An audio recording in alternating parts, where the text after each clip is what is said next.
Cell 411 is a great free app for Android and iPhone. It allows you to set up public and private cells for dealing with crime, emergencies, setting up neighborhood watch, activism, and even protecting your kids from bullies on the street or at school. Cell 411 gives your cells turn-by-turn directions to your location with one touch on your phone.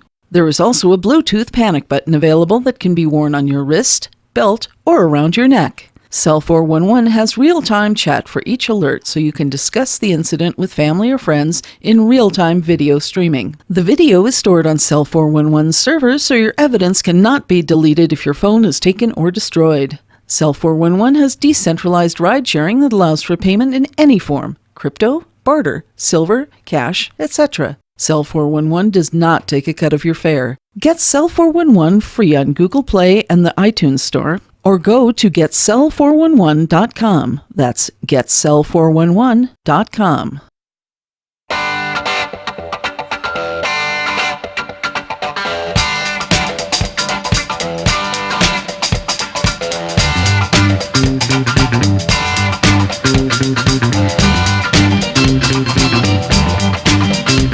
Dead blood in the streets, it's up to my ankles.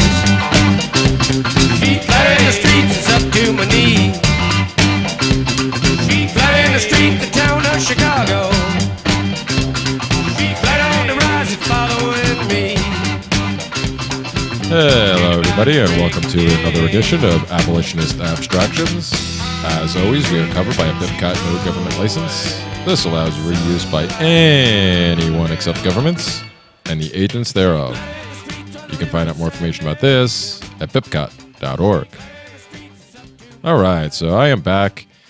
It's Jeremy. It's just going to be me this week.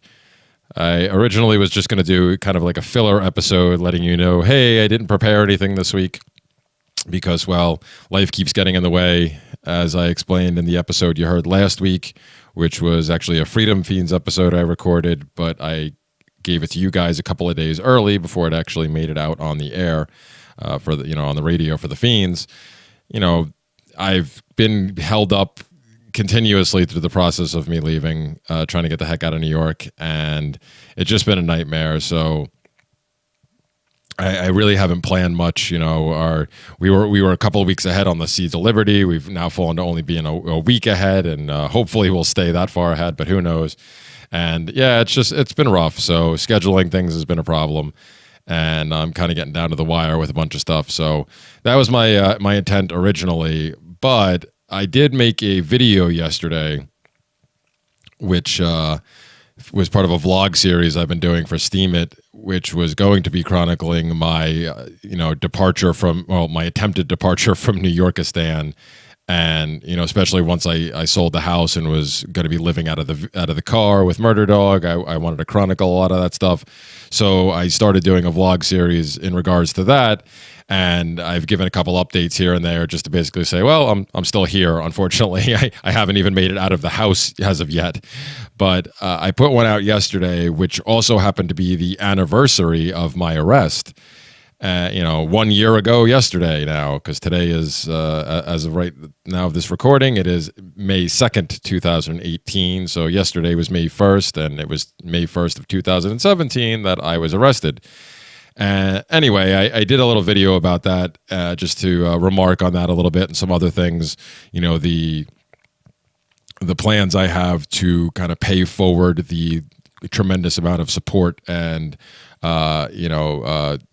help that's been sent my way in the difficulties I've had over the past year, and because of some things that happened with the first GoFundMe that had been set up for me last year, I lost kind of all the information of who gave what. So I've had this plan to pay it forward and try to match dollar for dollar all the donations that my family and I received once we were out of here and set up. So I talked about a lot about that in yesterday's video, which I will link to in the show notes here in case you didn't catch that one.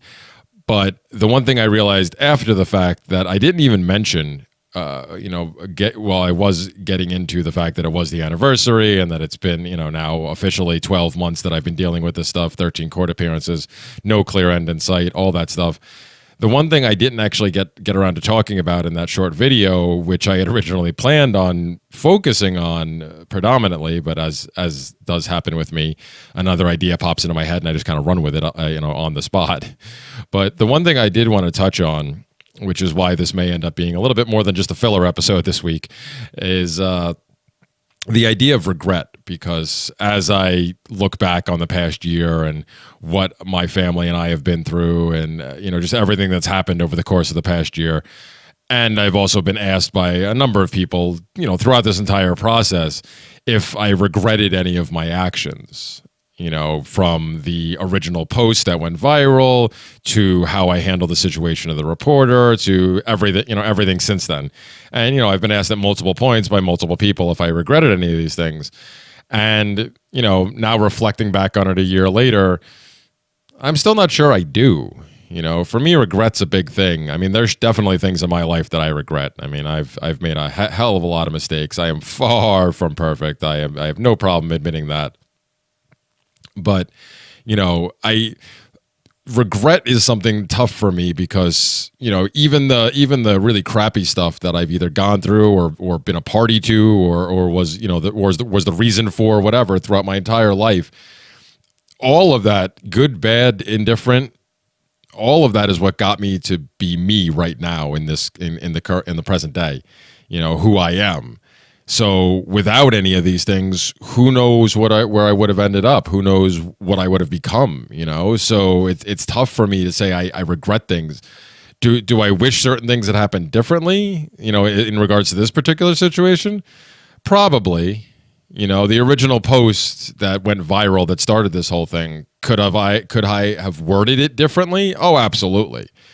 But unfortunately, I am quick-tempered, as has been duly noted multiple times, and I was at my wit's end already because I tried to take every possible precaution, which of course ties into my current situation with dealing with the town and government in general. The fact that I'm doing everything, I go out of my way to do everything I'm supposed to do, jump through every hoop I'm supposed to, take every possible precaution, and then I still get screwed, and it's a government screw-up.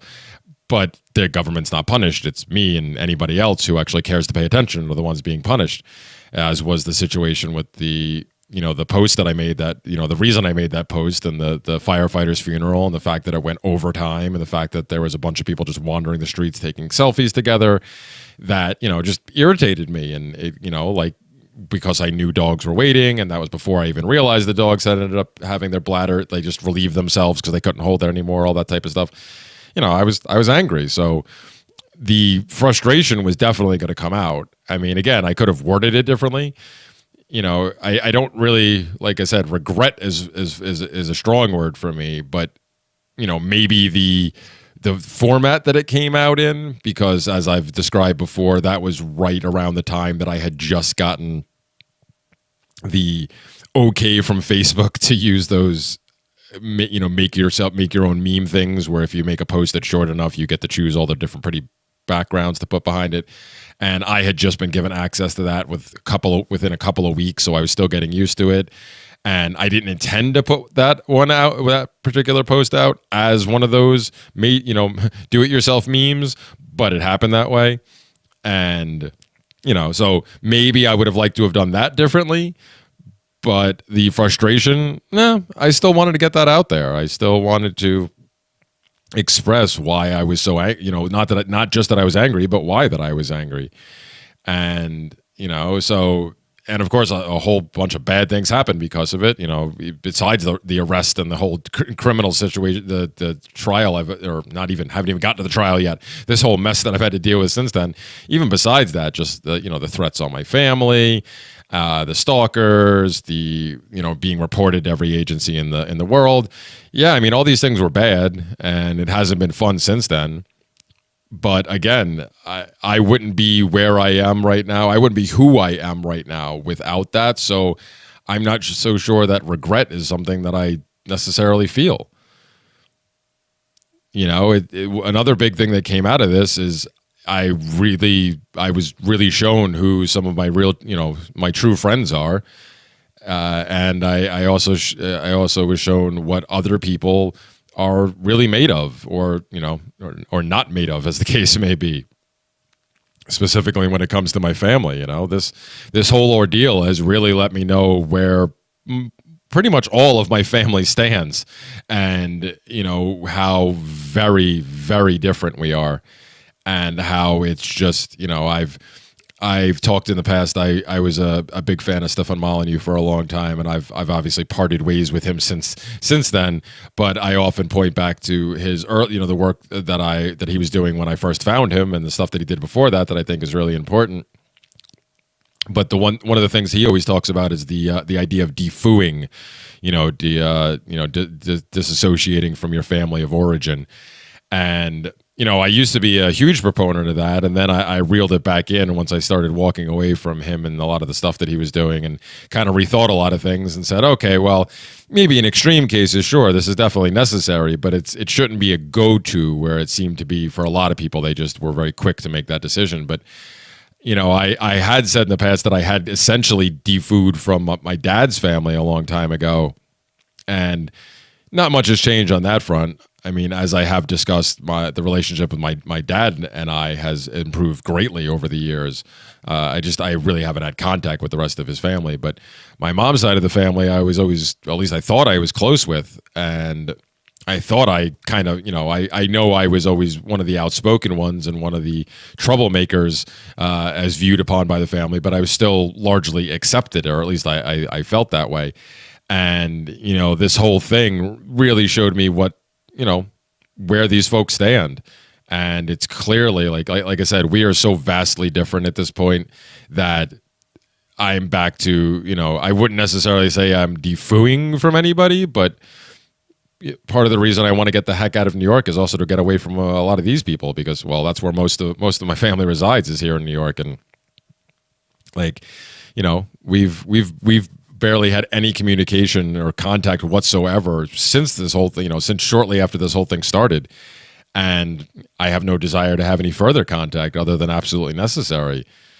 And it's because of all this that I learned these things and found out, how, despite their claims of, unconditional love and all this stuff, how quickly they were to turn on me and blame me for the actions of others and accuse me of making bad things happen to them, even though it wasn't me doing any of the, when it comes to that, it was that I wasn't the only one doxxed. They also doxed other members of my family, including my sister's mother-in-law, which is obviously not a member of my family at all, but she ended up getting doxxed, and that's where a lot of the trouble started, where everybody got mad at me and blamed me for it, even though I wasn't the one who doxed these people. Yes, my post started the controversy that led to that, but I'm still not responsible for the actions of other people, just like nobody else is responsible for me making the post in the first place. People are responsible for what occurred that led me to make the post, but making the post, no, that's still on me.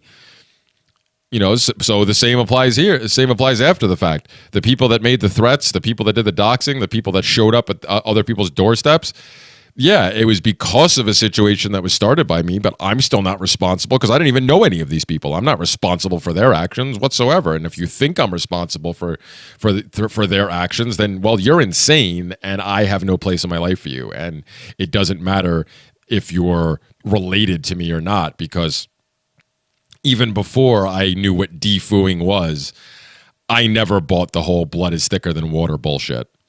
I always thought that was a crock. You have to love somebody because they're family, so they'll always be there for you where friends won't. Bullshit. I have, and again, this was long before I am who I am today, and I am where I am today, and I'm surrounded by who I am today. Long before I knew anything about ANFAM. Like I said, I still thought this was all bullshit. I thought, yeah, you may not be able to choose the people you're related to, but you could definitely choose your damn family. And again, while I wish, I definitely wish my kids hadn't had to go through the stuff they went through all this. I wish Jen hadn't had to go through the things that she went through with all this. But, as for everybody else, yeah, well, you let me know who you are, and I guess I could thank you for that. So, despite the negativity, despite the pretty bad position I'm in currently, yeah, I still don't regret it. Like I said, I wish I had maybe I wish I had done some things differently. You know, even when it came to the situation with the reporter, like my patience was tried, and I tried to get them to leave my property multiple times. They just flat out refused, and hopefully that'll finally come out once the trial gets going. That, you know, if they actually have the balls to provide the unedited videotape, people will be able to hear me saying multiple times, "Get off my property! Get the fuck off my property! Get off my fucking property!" Before they said, "I just want to comment," and I said, "Here's my comment," and showed the knife and repeated, "Get off my fucking property." So, you know, because I got a lot of flack after that happened, including from people that I consider good friends of mine. They didn't say it to me directly, but, you know, a bunch of people made posts, and a lot of them were nasty. But even a couple of friends of mine made posts, like kind of questioning my actions and basically saying they wished I had acted differently because, you know, I had this opportunity that I wasted, you know, the opportunity to speak on these things in front of a camera. And, well, yeah, sure. It'd be great if I could go back and have a speech prepared about, you know, that led to the punchline of taxation is theft or something along those lines that so many people wish I had. Sure. But, you know, you try being in that situation where you haven't, all that's happening, all the death threats, all the stalking, you haven't slept for 5 days, you're still working through all of this, and you're in the process of trying to gear yourself up just to mow your lawn, which is, you know, is going to be a couple-hour process. And then tell me how you react in the moment, you know? I mean, if I'm going to regret anything about this entire process, I would probably regret that I did not charge my cell phone ahead of time so that I didn't have it with me recording, but with the touch of the button of using the wonderful app Cell 411 when the reporter showed up, because that's the one thing I really wish had happened. I wish I had been prepared enough for that, because once I knew I was being stalked and followed and threatened, whether people leaving messages on my answering machine or messages on Facebook or in other venues trying to get it through to me that they were threatening me, you know, once all that started happening, I immediately purchased one of those like camera things that you can attach to your chest, so you can have your camera on you and strap it there, so you can actually, you know, take somewhat steady photos and videos and stuff like that. And I started wearing that with regularity, and I wish I had it set up that day. I didn't think I was going to be under that much of a danger on my own property in broad daylight. So, you know, again, mistake on my part. I regret not preparing for that, but other than that, no. I don't regret what happened, because in the end, like I said, good or bad, I learned a lot about myself. I learned a lot about a lot of other people, and I learned a whole hell of a lot about who I can trust. You know, probably most importantly out of all that is my partner, my wife, as I call her, Jen. You know, we had problems, and I've discussed this on this show and others before. You know, we had problems for quite a while. We separated. You know, she took the kids and was living elsewhere for a while, and I kind of thought we'd have to figure things out separately. But, you know, we had started to not really reconcile, but at least agree to do the co-parenting thing before this happened, you know, for the sake of the kids. And then everything happened, and she, more than anybody, stepped up and was there for me. I mean, she's the one who literally bailed me out of jail. She's the one who scraped up the money and actually got there with the cash to bail me out. And, you know, took care, like she was making phone calls. She had my cell phone, because the one thing that had happened during the whole arrest process was the cops were nice enough to empty my pockets except for identification and leave it inside my house, so it wouldn't have to be logged in and all that stuff. So my cell phone was left behind, and Jen grabbed it and started reaching out to my friends who she'd never had contact with, and setting things up with them and talking to them and helping put people in touch with one another, and also just helping keep everybody abreast of the situation. And especially the first night when I was completely unavailable for comment, because I spent the night in jail. And you know, she was amazing through everything. And you know, like I said, this whole thing really showed me a lot about a lot of people. You know, it showed me who I can and can't trust. And that's why we are where we are today. That's why her and I ended up back together, because she went above and beyond to prove that I could definitely trust her. And because unfortunately, because of our situation, she did have to earn some trust back, and she knew that. And she definitely did it with more. Like I said, she went above and beyond, and definitely earned that back by being there for me and continuing to be there for me, and put up with me even at periods like I was a couple of weeks ago when I hit that really dark point that I talked about in a couple of my shows and videos. The last vlog I put out before yesterday's one, the one titled, a hair's breadth from the clock tower or something along those lines, because I was at a really bad spot that day. And she's put up with all of it, and she's still here. So kudos to you, honey. But like I said, I definitely, she probably more than anybody, but a lot of other people too. People that I barely, I didn't think I really knew, or didn't think really cared, came through in huge ways, whether it was supporting myself and my family monetarily, or just doing other things for us, going out of our, like I said, going out of their way and making sure that not just I was okay, but that my family was okay too. And it was great, obviously. It felt really good to know that I had these people, and especially the ones I didn't even consider in that capacity beforehand. And on the flip side, a lot of people that I thought I could count on, or at least at the very least, people I thought were my friends, or I thought would at least be honest with me, to my face. Well, I found out weren't, because they, a lot of things were said behind my back that got back to me, or a lot of people would say things publicly, but not to me, and just have it get to me eventually, rather than actually confronting me directly. So, in the end, good or bad, like I said, it continued to help make who I am today. So other than not having the camera on me at the time, I don't really regret much. And if nothing else, aside from it showing me who a lot of people were, and showing me who I could trust, and showing me who my true friends and my true family really is, I think it's also a very powerful lesson, especially as it continues. And I've been able to have people like even my real estate attorney and both of my criminal attorneys kind of change their positions.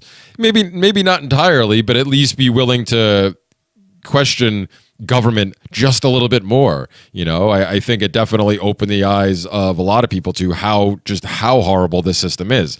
I was hoping it would have that impact on my family. That I do wish that it had gone differently. I wish a lot of them had been able to see this and go, oh, okay, wait a minute. Now I understand what you've been saying for all these years, because now it's happening to you. Like, we can see this in real time. And no, unfortunately, they chose to learn a different lesson from this. But so be it.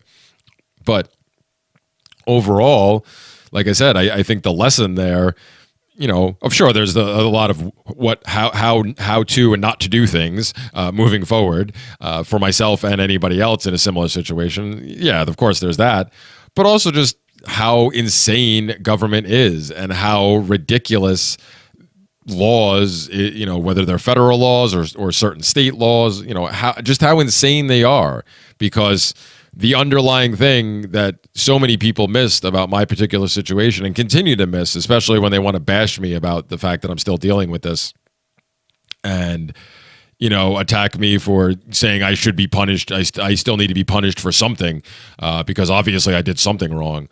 But just the insanity of the fact that what we're really talking about here is I was trying to remove trespassers, and I'm from my property. What is considered, even in the government system, is considered legitimately considered my property.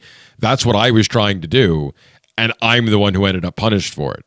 Because as I've said many, many times, and I will continue to say, and as I've said before, given the opportunity, if I'm put on the stand in my trial, which still hasn't been decided yet, but if I am put on the stand, I plan on saying it there too, that the very fact that we even are having a conversation about whether I was right or wrong in my actions means that government has failed at its purported primary purpose, because the primary purpose, at least the Republican type of government, small R Republican government that we have here in the good old USSA is supposed to be about, is the protection of private property.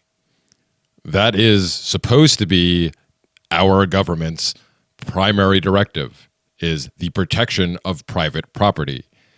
And to even have to question whether or not there is something like the, say, castle doctrine in a particular location before you can make a determination of whether a person was right or wrong in the actions of attempting to protect their own property means that government has failed at that primary purpose, which to me is just, I mean, it's not even another nail in the coffin because that thing's been hammered so many goddamn times it's fallen apart.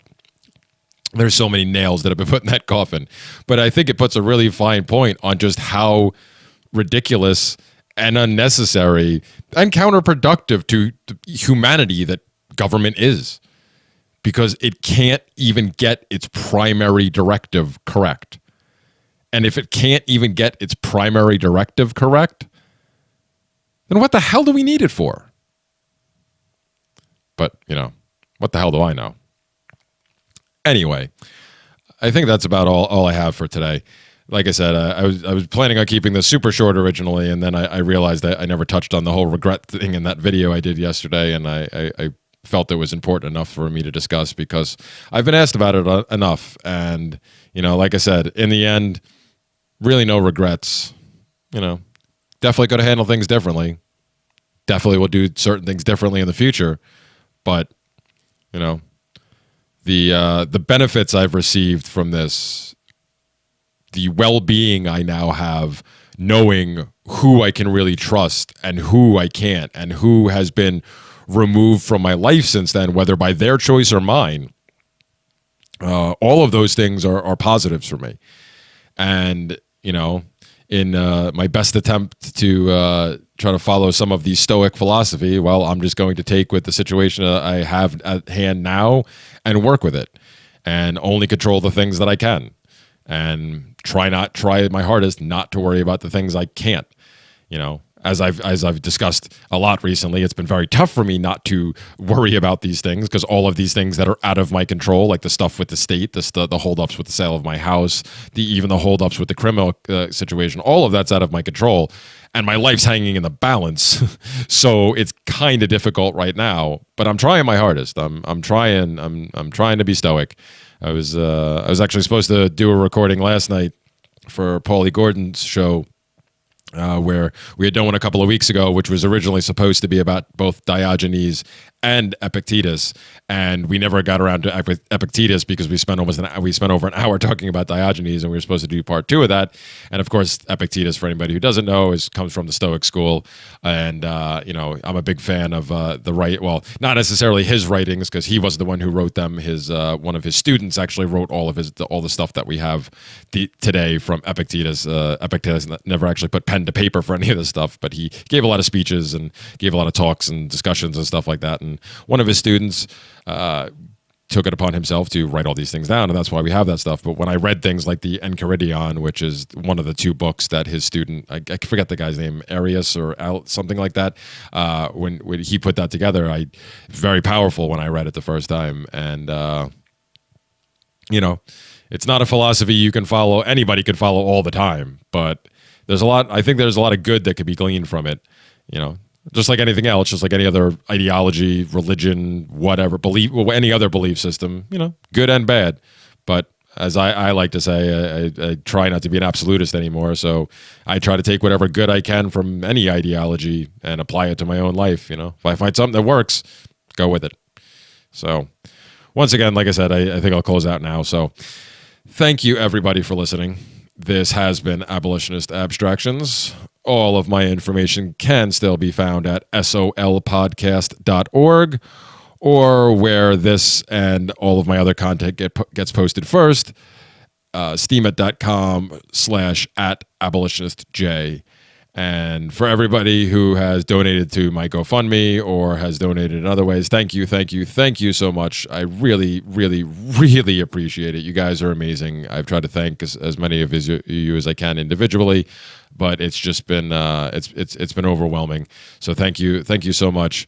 And for anybody else who wishes to donate further, there's links. If you go through solpodcast.org, there's ways you could donate to the show, which, filters down to me and all the other guys. But that's always the best way. Either if you're on Steemit, that's one of the best ways because it doesn't cost you anything to upvote and reblog my stuff or the seed stuff. But if you want to go to Patreon, you can go there too. And we try to put content out there weekly. I did fall behind on that, but I will be putting out 2 episodes this week to catch it up. But that's at patreon.com/seedsofliberty. But anyway, all that stuff will be in the show notes. So once again, thank you everybody for listening, and I'll catch you next time. Love, peace, voluntary interactions for all.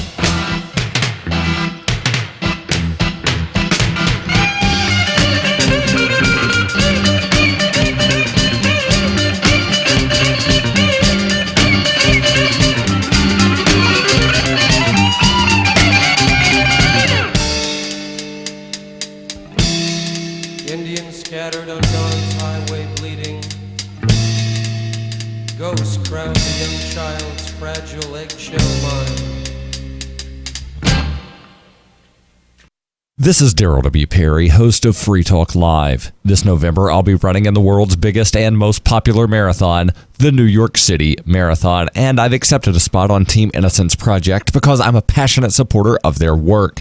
Since 1989, 353 people in the United States have been exonerated by DNA testing, including 38 who pled guilty to crimes they did not commit, and 20 of whom served time on death row. The Innocence Project provided direct representation or critical assistance in 180 of these cases. With your help, the Innocence Project can help even more people who have been wrongly convicted. As part of Team Innocence Project, I'm raising awareness about wrongful convictions and raising funds to help free the innocent. I've already paid the race registration fees. However, to secure my spot on Team Innocence Project in the New York City Marathon, I need to raise $3,500 by November 1st. You can support the Innocence Project and help me secure my race entry by going to run.freetalklive.com.